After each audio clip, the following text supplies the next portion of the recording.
Let's go!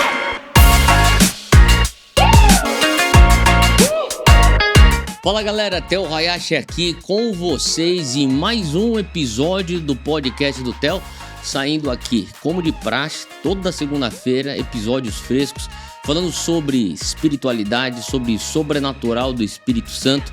Aqui a gente está falando sobre liderança e também assuntos atuais que requerem uma cosmovisão bíblica. A gente quer olhar tudo que está acontecendo ao nosso redor pelas lentes da Bíblia.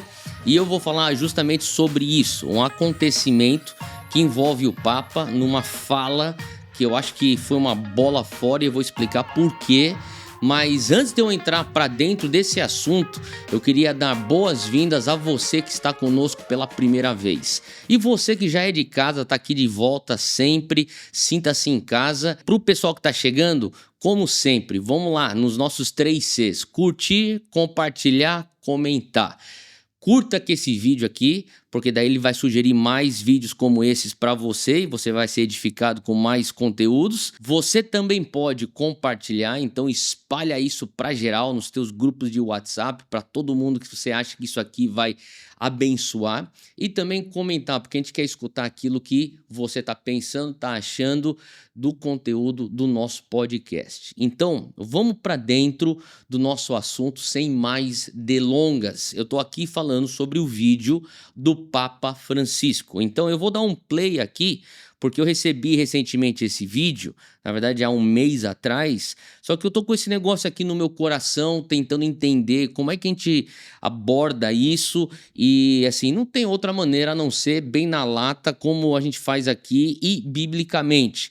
Vou dar aqui o play e vamos ver o que ele está dizendo. Una delle cose che più mi ha colpito di voi giovani, di questi qui, no?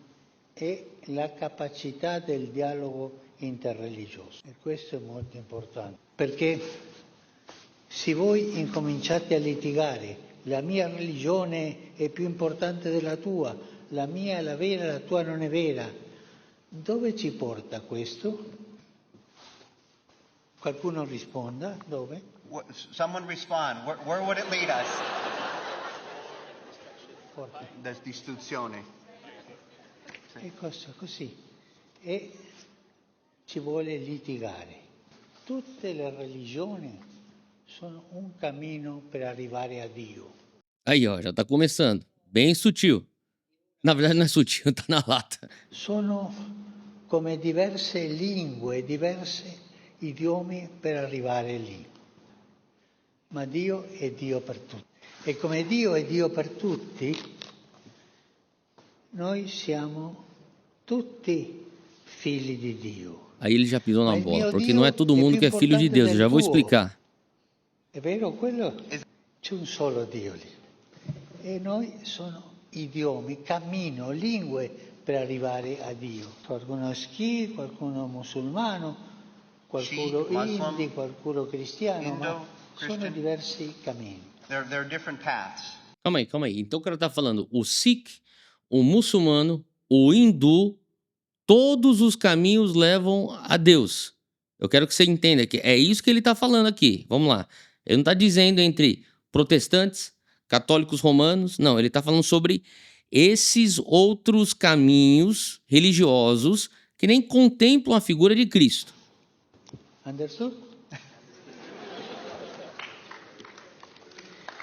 E agora ele é aplaudido. Ma per il dialogo interreligioso fra i giovani ci vuole coraggio. Então, como eu falei, eu recebi esse vídeo aqui do Papa Francisco, representante máximo da Igreja Católica Apostólica Romana, e ele está falando esses absurdos de religiões levando caminhos diferentes, levando para Deus. Se você tem um mínimo de Bíblia dentro de você, você percebeu que o que o Papa Francisco falou aqui vai diretamente contra a palavra de Deus. Porém, sempre que a gente se depara com uma pessoa tão influente na esfera religiosa, falando coisas tão enganosas, é importante pontuar exatamente o que está sendo dito e como é que a Bíblia responde a isso. Então vamos começar. Número 1. Será que todos os caminhos levam a Deus mesmo? Essa crença aí que o Papa Francisco afirma neste evento, ela é bem conhecida. E muitas pessoas expõem isso como um exemplo de espiritualidade elevada, uma espiritualidade coletiva. Todas as religiões, todas as jornadas de vida simplesmente estariam conectadas a Deus de maneiras diferentes, porém de maneira igual nos leva a Ele. Bom, isso aí pode soar como algo belo, como algo comunitário, como algo tão espiritual, mas a verdade é que, pela perspectiva bíblica, essa ideia não poderia estar mais equivocada. O que eu estou querendo dizer é que, biblicamente falando, afirmar isso é uma heresia.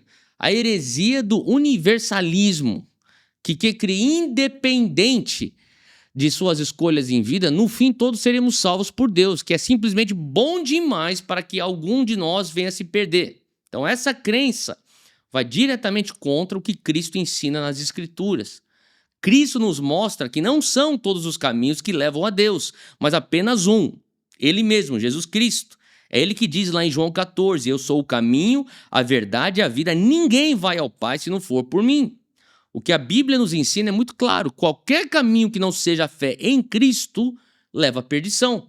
O próprio Cristo também em João 3,16 diz, porque Deus amou tanto ao mundo que deu seu Filho unigênito para que todo que nele crê não pereça, mas tenha vida eterna. E daí já no versículo 18, ele diz, quem nele crê não é condenado, mas quem não crê já está condenado por não crer no nome do Filho unigênito de Deus. Sendo assim, se o Papa Francisco quer continuar crendo na doutrina universalista, tudo bem, é direito dele. Só não seja, então, o representante da fé cristã máximo da Igreja Católica, pois o que você está afirmando é incompatível com o que Cristo ensinou e, obviamente, ele sabe disso. Então, número 2, somos todos filhos de Deus? Você viu que ele fala isso.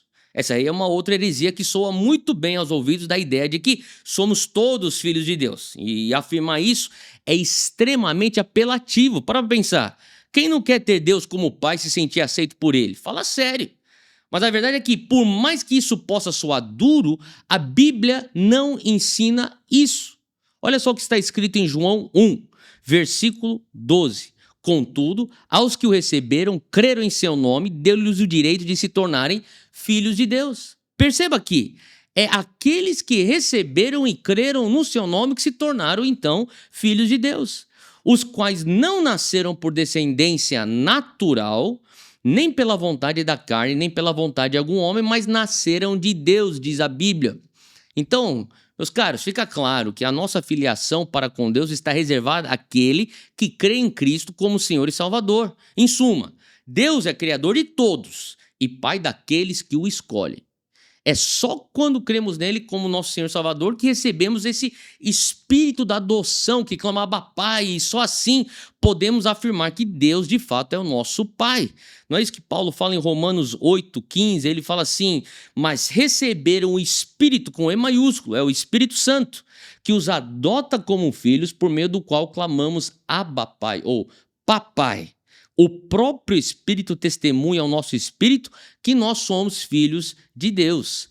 E o que todos nós somos, independente de crermos em Jesus ou não, é criaturas de Deus, verdade. Porém, filhos de Deus são aqueles que creem.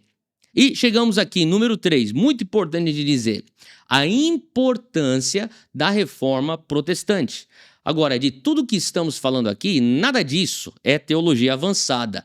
Você e qualquer cristão que lê a Bíblia vai rapidamente identificar e vai também entender que essas ideias promovidas pelo Papa são enganosas, são contrárias à palavra de Deus. Porém, você só consegue fazer esse discernimento porque você tem acesso às Escrituras. Vamos lá, a reforma não foi só um protesto contra a Igreja Católica Romana. A reforma foi também uma luta que os reformadores travaram pelo livre acesso à palavra de Deus. Gente, entenda uma coisa. Antes da reforma, o acesso à Bíblia era restrito a padres, a monges, ao clero, era o clericalismo. Agora, a massa sabia sobre as Escrituras ou sobre Deus, que era o que era passado para eles na missa, e naquela época toda a missa era em latim. Conclusão, a massa sabia bulhufas da palavra de Deus. A massa, na verdade, estava na mão do clero, pronto para ser manipulada. E se hoje ainda fosse assim, sem reforma protestante, você ouviria do Papa, representante máximo da Igreja Católica, o que você escutou, falando esses absurdos, e você não teria nem como averiguar se isso é verdade ou não. Então, se hoje você consegue fazer esse discernimento, saiba que você só faz esse discernimento por conta da Reforma Protestante, que teve entre seus principais pontos de protesto o acesso à Bíblia a todos os povos em diversos idiomas, para que de fato ela venha a ser compreendida. Afinal, como Paulo ensinou ao seu discípulo Timóteo, toda escritura é inspirada por Deus, é útil para o ensino, para a repreensão, para a correção e para a instrução na justiça. E se hoje você pode ter 30 Bíblias na tua casa e tem a liberdade de escolher entre as versões, as capas, as Bíblias de estudo, etc., isso se deve ao fato do mover de Deus ter se transformado numa reforma, que foi chamada de Reforma Protestante, que possibilitou para que todos nós pudéssemos ter acesso à Bíblia. Agora, não adianta nada você ter 30 Bíblias na sua casa se você não for ler nenhuma delas. Então, faça valer o sangue daqueles que deram suas vidas para que você pudesse ter acesso às Escrituras e desenvolva uma vida de leitura da palavra. E não só leitura, prática, porque isso vai te fundamentar na sua fé, vai te levar ao amadurecimento e vai te proteger do engano. Deus te abençoe e até a próxima. Let's go!